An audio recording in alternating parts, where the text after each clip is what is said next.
Thank you, Wilma. Thank you, Ulrike.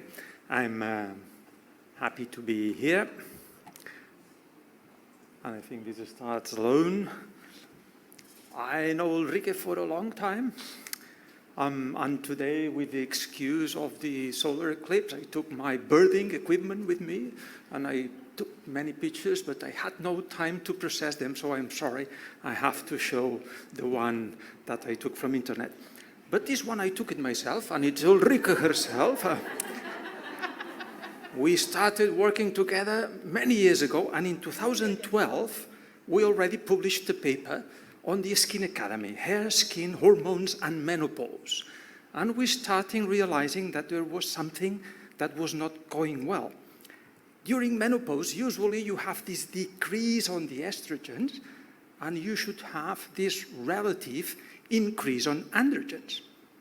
So if you look clinically at your patients, you are supposed to see a decrease on the scalp hair and an increase on the face, pubic area, axilla, and limbs, which is not the case. What we see, well, we see this mystery, as together with Ulrike discussed in 2012, we see a decrease on the scalp, pubic area, axilla, and limbs, and increase on the face. So is this related to androgens?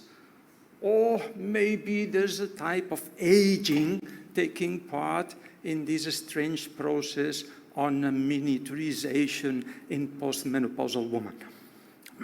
In the next 15 minutes, I'll try to understand the concept. I'll try to discuss the incidence and see what therapeutical options we have. If you look to incidence, if you go to gynecology journals, you can have this nice article in the menopause journal in which they say that about 52% of ladies on the menopause would develop this female pattern hair loss. About only 4% of them will develop severe forms of, they use the Ludwig scale, Ludwig 3, and as already Wilma mentioned, body mass index is quite significantly associated with female pattern hair loss. Sometimes instead of adding so many nutritive supplements to our ladies, we should start to tell them that losing weight would help them a little bit. If you go to the literature and trying to see if others agree with the mystery that we see this decreasing of hair in the scalp, pubic area, axilla, and increasing on the face, it's not always the case. And in this journal, it's called the Climateric, this Yoldemir published this post-menopausal hyperandrogenism. And if you go and read a part of the article, you'll see that he states, post-menopausal hyperandrogenism is a state of relative or absolute androgen excess, originating from the adrenal or ovaries, and clinically is manifested by the presence of terminal hair in androgen-dependent areas of the body. We do not agree with that. And other manifestations of hyperandrogenism, such as acne and alopecia of the development of virilization. We don't see this type of findings in postmenopausal women. So I think there's still a lot to understand about that. If you go to the Blue Journal, this is a nice recent article on approach to the patient with hair loss. And they have some very nice drawings. I like the drawings. You can see all the patterns drawn, and some of them are very realistic. Others are not so realistic. Also with the scarring alopecias, they had these very nice drawings. I like them. But you know, I have a passion for hair dysplasia, and I could not put this image without telling that I don't agree with this aspect. In bubble hair, the hair shaft diameter is not preserved, it's swollen. So this is not correct. This is not the image we see in bubble hair. And in trichothiodystrophy, it's not the case. This is more like pilae annulati, these images. In trichothiodystrophy, you've got this very sharp cutting, but not exactly these white bands. In this other article, published in the Clinical Experimental Dermatology, Menopause, Skin and Common Dermatosis, Hair Disorders, they analyze or they try to understand what's the mechanism of action of the hormones. So the androgens should impact the hair on the face, axillary, pubic, chest hair, and it would transformate the vellus onto terminal hair. The testosterone and the testosterone, it will be this scalp inhibition on the scalp. What about the estrogens? What do they do? Well, they seem to protect a little bit from alopecia, but you know they are risky to be used in post-menopause. And we do not understand how progesterone is working on hair. Many ladies during pregnancy are extremely happy about the hair aspect, and others, they suffer about that. Many ladies during pregnancy, they don't have acne at all, and others may suffer of this change of hormones during pregnancy. So we do not understand how progesterone works on the hair follicle. In the same article, they review all the options that can be applied, and I will have a fast look to them a little bit later when we discuss results. Let me move into something that Sergio Baño has worked a lot in Madrid, which is about low-dose oral minoxidil. But I would like to discuss this article from the group of Antonella with Gupta in front of it, published in the Skin Appendage Disorders last year.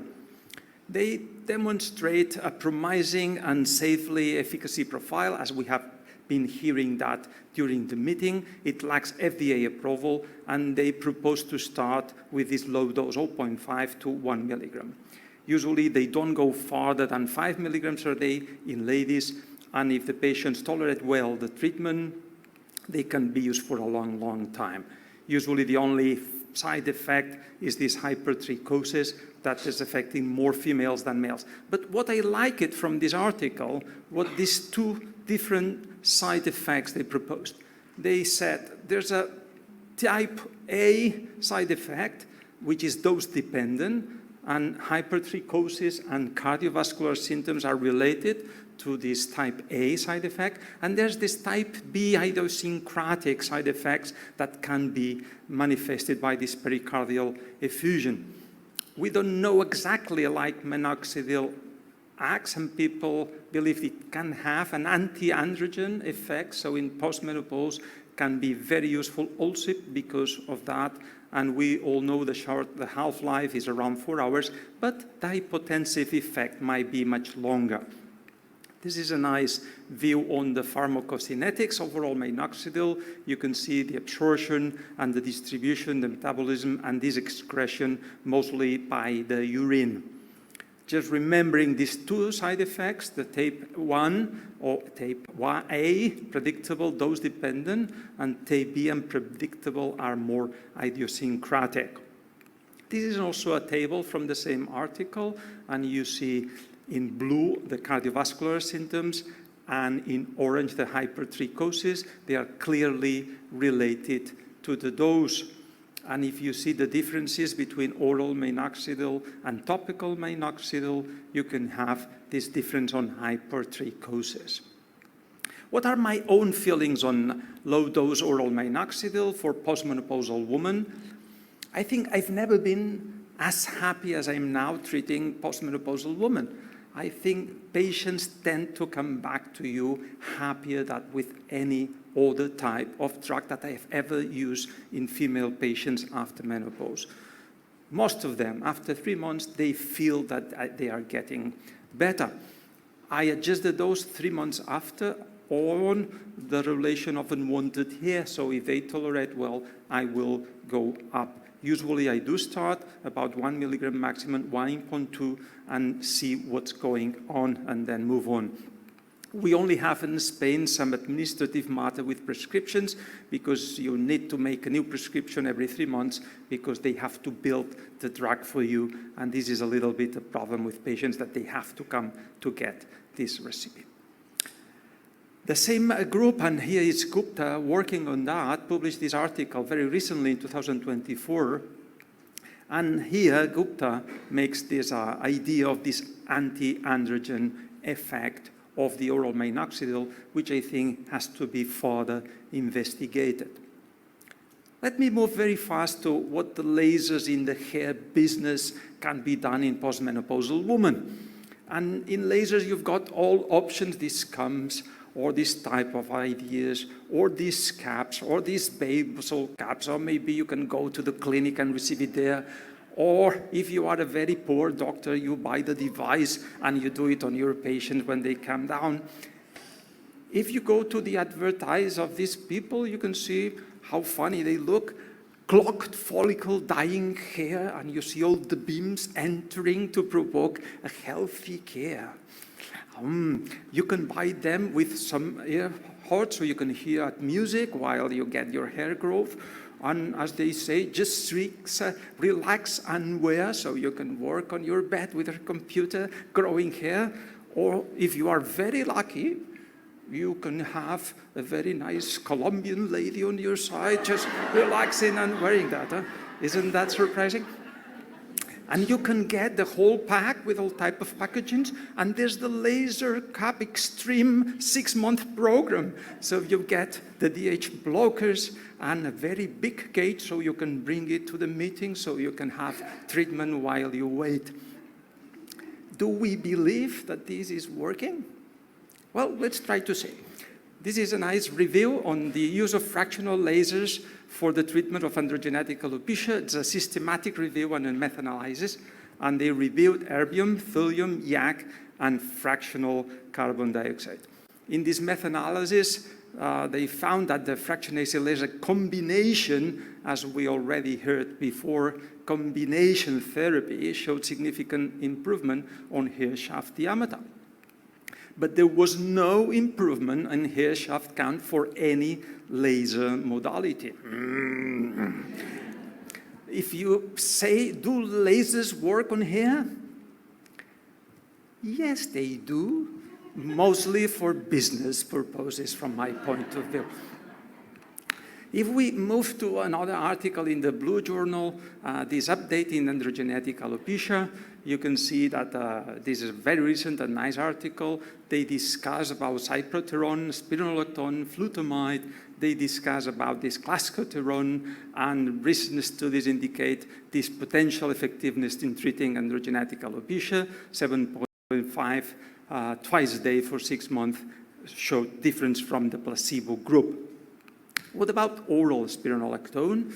Well, the efficacy of oral spironolactone has been shown in different articles, but in this article from Alicia in 2023, they discuss how heterogeneity you have in this efficacy, and the amount of adverse effects were quite high, around 4% of adverse effects. So I don't prefer this type of treatment for my post-menopausal patients. Let me go back to PRP, and we already discussed that. But before we discuss with PRP, I have to show you something. You know, I'm passionate of teaching. I love teaching, but I also love birding. It's my second passion.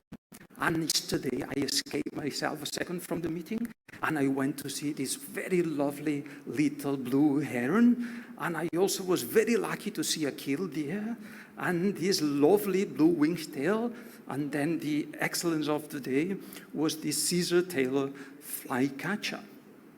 And when I received the invitation to come to Dallas for the meeting, I was interested in this idea of seeing a total eclipse. And today I was not disappointed. But there was another reason I decided to come here. You know, birds migrate twice a year. When it's very cold in the north, they go down to the south.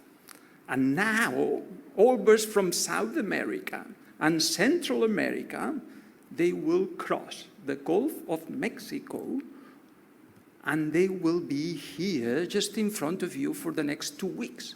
So I decided to take 1 week off from university, and I will stay here the next week just to see thousands of birds that are crossing to North America. Let's get back to platelet-rich plasma. I'm sorry for the interruption. We published together with Rubina Alves in 2016 this article that I think it was not well interpreted. We did this randomized double-blind placebo-controlled half-head treated with PRP and the other half-head not treated with PRP. And we treated males and females with that. We were using this randomized, double-blind. Rubina was injected PRP. I was reading the readings, and we were doing these tattoos on this period and trying to see what was going on. And we get some moderate results on the trichograms, but we did not get at all any clinical result on patients' images. So I'm not sure if this article that has been cited so many times has been shown the reality. And I would say that with Abraham, we have a similar approach to this PRP idea. And let me finish with my final comment. Why so many clinical trials are not showing reality? Why do we see papers published about things that work, and then we try them and they don't work? Why they accept these papers of strange things for treating hair loss and then they are not real? Well, I think hair is influenced by seasonal variations, and the fluctuations on pull-test trichograms might often not be related to the studied treatments. And phototrichogram is not a so precise and easy to reproduce technique unless it's corrected by investigator and counted hand by hand, or you can use this new technique of hair-to-hair match. But this is rarely done, so most of the articles we read, they do not show reality because we don't have a system to really tell what's working and what's not. So in front of a patient with a female pattern hair loss on the menopause, I would not start doing strange things, neither risky things, changing hormones, if I have the chance to do something that's not harming them and they are happy to receive, like is oral minoxidil from my point of view. And I'll finish inviting you all to come to Sitges in September. We'll have a great meeting together with Sergio Bagnot, my friend and world expert now on hair. He's all around, and we'll be hosting this meeting to have you all there and enjoy the time. Thank you very much for your attention.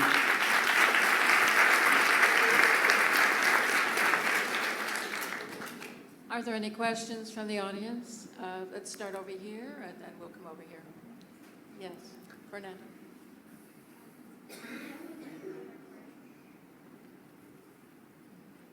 Thank you. Thank you. Do you feel aromatase plays a role in female pattern hair loss at all, particularly in some of the things that you mentioned? I do. And how, if you think? Do you think the levels change with age, or? He asked if aromatase has something to do.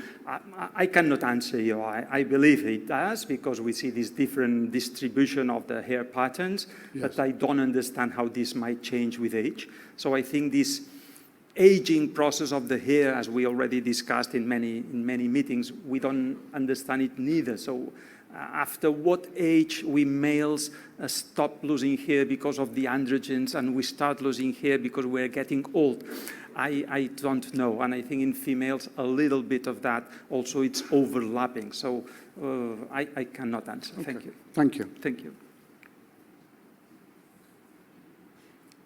Hello, Dr. Grimaldi. Fernanda. Congratulations for your more than excellent speech. So I have a question. During your bird watching experience, during your experience with treating female pattern hair loss, and this question goes to you too for the chairs. Do you have experience with tachyphylaxia with minoxidil? I mean that every time patient comes back in 6 months or 1 year, you have to increase the dosage for a non-response because it happens in cardiology in the past, and I am seeing that. I don't know if you experienced that too. You want to start? We've been treating for about 5 years now, the oral minoxidil in this post-menopausal group. And basically, we don't really exceed 5 milligrams a day, and we have excellent results. What we might do, however, if they had been on spirolactone or even topical minoxidil or whatever we were doing to support their hair growth, we would continue that. And I think that being that you can have this combined approach that you do a little better when they get to a point where it's not going to do any more at that dose. Yeah, I agree with that. I combine therapy in order to not to get this tachyphylaxis. Thank you, Fernanda. Hi, thank you for that talk. Because the adrenal androgens drop with age, there's the thinking now is that for HRT, as well as replacing the estrogen, we should be replacing testosterone for women because it's good for them. So how does that fit in with your theory? I think that changing hormones, and we've been doing that for the last 20 years before we had the chance to add oral minoxidil. I think patients do not respond as fast as they are doing with oral minoxidil, and the risk is a little bit higher. So I don't feel comfortable anymore working on these hormonal therapies if we have other chances that work well. So that would be my approach right now. Well, I'd like to add a caution. We do see patients who come in that their gynecologists have put them on testosterone in this group, post-menopausal group. What I knock my gynecologist for is they don't bother then ever to check the testosterone level. And I had a woman always in my memory who went to 700 and Wow. was hirsute and masculized, and her doctor would not take her off.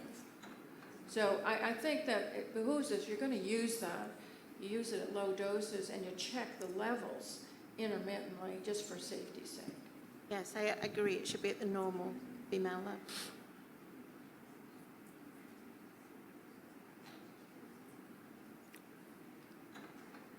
So following up with her question, I feel like so many women not only are getting put on testosterone, but they're also getting put on more androgenic progestins in the postmenopausal. There's these, combination estradiol with norethindrone. Even medroxyprogesterone can be more androgenic. How do you advise your postmenopausal patients in that realm? Mm-hmm. I do not, but I would like to listen to your approach. Ulrika? I do. I sent them back to the gynae and I said, change this. And I'm giving directions. They cannot be working against me. I am trying to grow their hair and they're trying to lose it with those drugs. Yeah. But I have one comment here also, because it's the question, what is the role of the hormone really in postmenopausal hair loss? If I hear that you are the most happy with oral minoxidil now, and I hear the talk here from Bradford as saying that the endocrine is also acting on vascular aspects, if I've seen your data. So the question is it more an aging of the vessels? And is it the hormone that influences? Because we have in menopause this disability of vessels, we have the flushing and all these symptoms.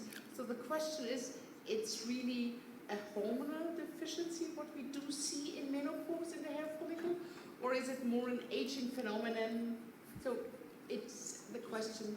No, just getting results by inspired by all of your talks. And the question, because we have seen a lot when we use hormone replacement therapy, we do not really see regrow of hair so dramatically, or there's not so significant difference. So treating, perhaps sometimes, if they're on HRT, I use also 5-alpha reductase inhibitors like finasteride sometimes if they have in some patients to see whether it's having a better effect. But however, it's not that much convincing. But I think it might be a mixture, obviously, and already Cozzarelli showed so many years ago that after injuring the skin, the amount of a level of vessels that increase would make a little bit of hair regrowth, and that's what I think that PRP and mesotherapy are doing. It's not depending what you inject, it's because of the trauma you're inducing to the skin. So this theory of a vascular probably would support this idea. And George, if you want to give your option. I would definitely think there's a component of that. But I did want to go back to the supplement question. People also take DHEA. They are taking all kinds of different supplements. And I think I would agree with Wilma that I've seen lots of patients on estra test, even topically, intravaginally, that raises their testosterone and their hirsute, and it's really a disaster. And so I think we have to be really cognizant of what the patients are taking outside of prescriptions as well, because those also have androgens in them sometimes. So it's very important to sort of, they often will bring in a bag of different supplements. And if they really are, quote unquote, working, then you wonder what in the world is in those, right? There's something that's probably causing other effects. And along those lines, I haven't heard anyone talk about minoxidil in younger people. So I am a little nervous about prescribing oral minoxidil to a 20-year-old who's going to be on it for 50 years.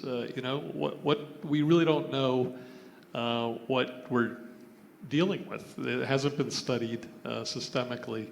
And so I would be a little cautious about using oral minoxidil. And we're giving it out like candy now, but I think we have to, in the back of our minds, remember that we don't really know if there are other effects, especially because of the vascular component. So thank you very much, Ramon. Thank you very much.